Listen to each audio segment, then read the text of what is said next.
नमस्कार बंधुगण, स्वागत समस्त का गोटे नुआ भिडियो रे। धन्यवाद समस्त जो चैनल सब्सक्राइब कर लगातार मो सपोर्ट अच्छा अपडेट पाँच। तो जब आप चैनल को नुआ दया सब्सक्राइब करूँ जहाँफल आम परस्पर को सपोर्ट कर।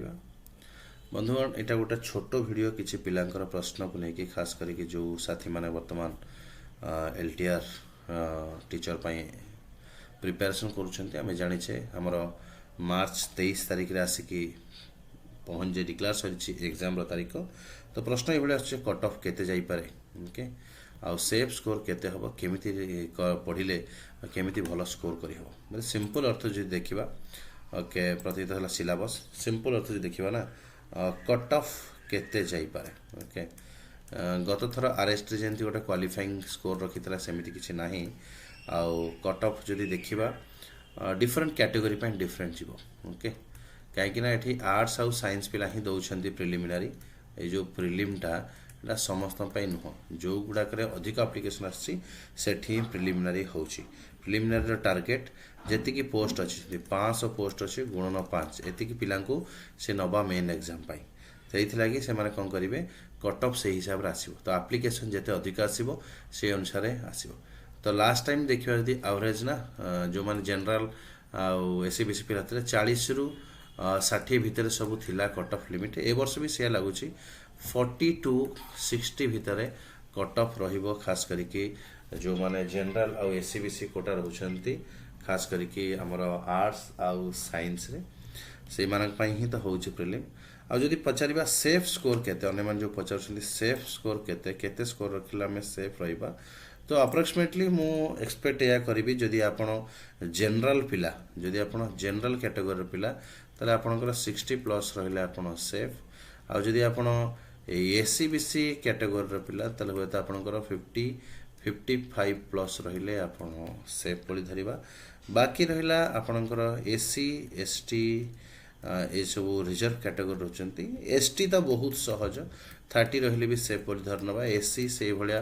40 पाखापाखि रहिले आम सेफ बोली धरनबा यही रहा सेफ स्कोर बट जनरल पिलांग टफ रहिबो एससीबीसी पिलांग टफ रहिबो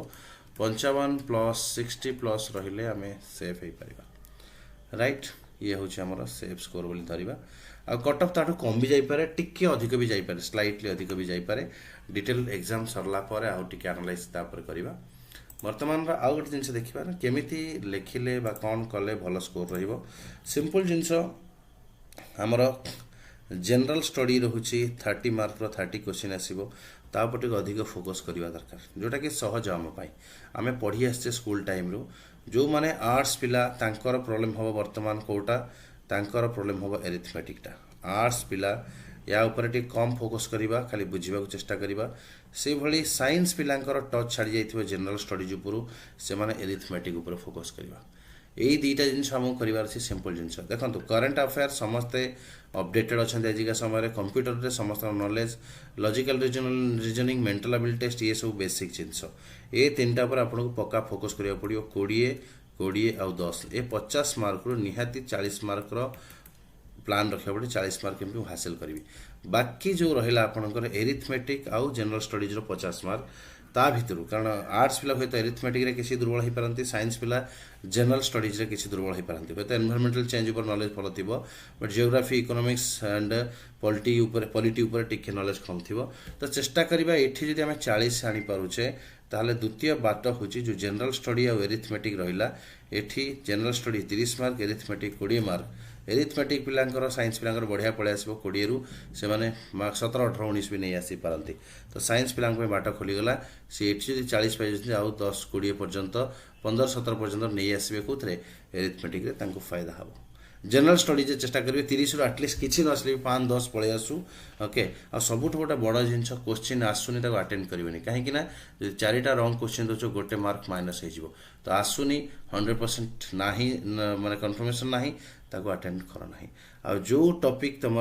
दुर्बल अच्छी तापर अल्प फोकस कर जोटा स्ट्रंग अच्छे जो टॉपिक रे तापर टिके अधिक फोकस कर जहाँफल मार्क अधिक आसो तो आर्ट्स पिला एरिथमेटिक ऊपर कम फोकस करा दरकार बट स्टिल 20 रु जमती कि 10 मार्क भाया आसो चेष्टा करा दरकार से भाई साइंस पिला जनरल स्टडीज दुर्बल अच्छे तापर कम फोकस करवा बट स्टिल चेष्टा करवा 30 रु 10-15 तो पलि आसो